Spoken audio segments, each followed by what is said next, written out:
Good morning.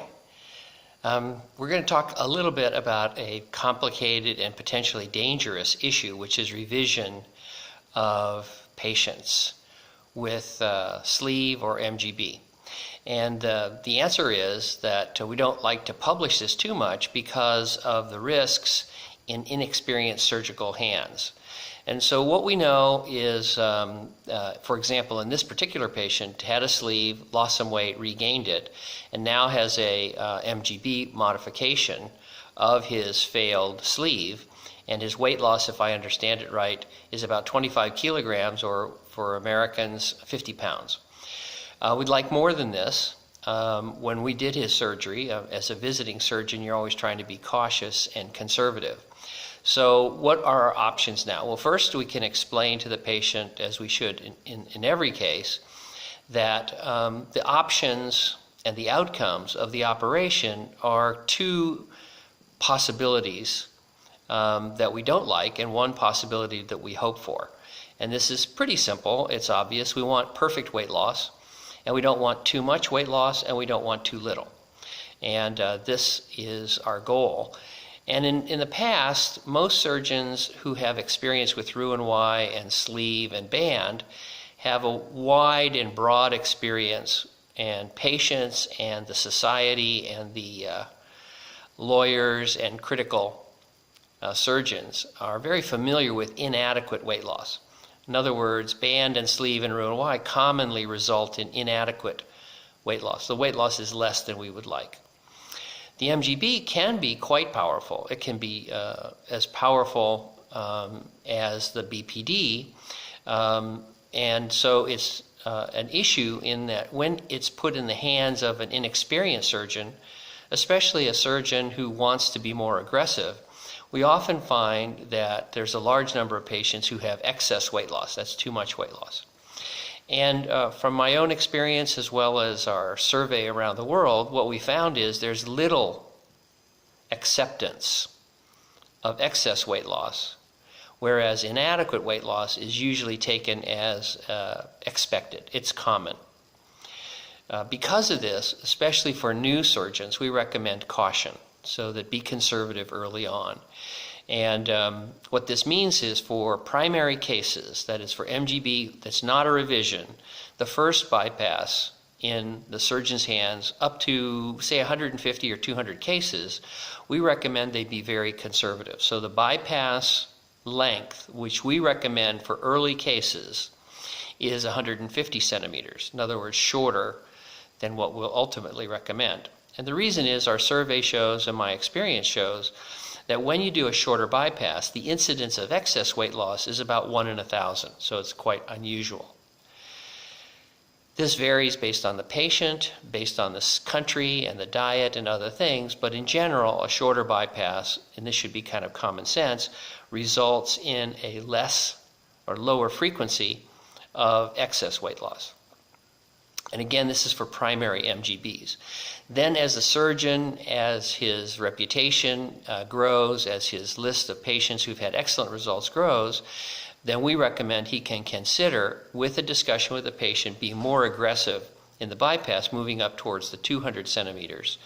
And then as the experience grows, then it's an option to go on to tailor the bypass. So super obese patients can be longer, thin diabetics can be considered with shorter bypasses and things like that. Now, what we also know is that when there is a failed band or a failed sleeve, the patient has undergone a change. And what we mean to say by that is there is a change in the metabolic rate of the patient. And we know this from basic general surgery knowledge, and that is if we put a patient on a 1,000-calorie diet, they will actually lower their basal metabolic rate, so the weight loss is rapid and then declines and may even stop. So a low-calorie diet, like is enforced by a sleeve or a band, tends to have weight loss that's followed by failure.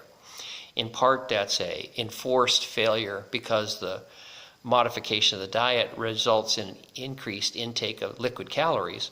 But the other advantage, or the other disadvantage, is that the body adapts. So that means that this patient who presented with an almost 300-pound weight is a patient who's not really equivalent to a primary MGB of 300 pounds. He's more like, say, 350 or 400 pounds, or almost 200 kilos. So what that means is that when the surgeon is skilled, has a backlog of experience, then he can be more aggressive. We recommend caution and care and conservatism in the early phases of a surgeon's career. And so in this case, what we would recommend is a discussion with the patient and say, well, you lost 50 pounds or 25 kilos. It's likely that weight loss will continue for up to a year afterwards, when it will stabilize. And then there's always an option of a relatively easy revision. There is no precise way to predict the amount of weight loss, and in this case, when we add to the bypass, the first thing you do on exploration is measure the old bypass.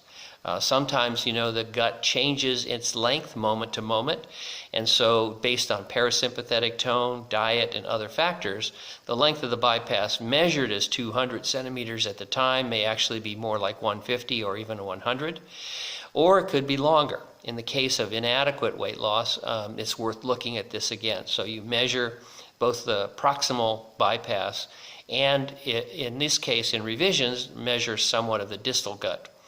And what we recommend is that you consider with the patient pre-op this desire for weight loss and his acceptance of excess weight loss. Because to get ideal weight loss, in my experience, you have to add almost 2 meters to get really good additional weight loss. If you add only 1 meter, in my experience, there's very little additional weight loss. So to be successful in this patient, you have to take some risk, and that's what I would discuss with him ahead of time, his willingness to accept the risk of adding significant additional bypass limb length, and with that additional length comes additional risk that he may sustain a risk of excess weight loss and require even another operation to shorten the bypass or even undo it if there is excess weight loss. So again, preoperatively, you meet with the patient at 1 year. You say, listen, here's how much we've lost. If we want, we have the option with MGB to easily add to the bypass. We can add, say, 1 meter, which is unlikely to add too much to the weight loss, but it can add some. 2 meters is more likely to add significantly to the weight loss, but in my experience, there's a moderately high incidence of excess weight loss, and the patient and the surgeon need to be prepared and understand that, and that needs to be in the written permission, and even take a video of both family and the patient because of the negative response to excess weight loss. And so that's my advice on revision of MGB and revision of failed sleeved MGB getting adequate weight loss.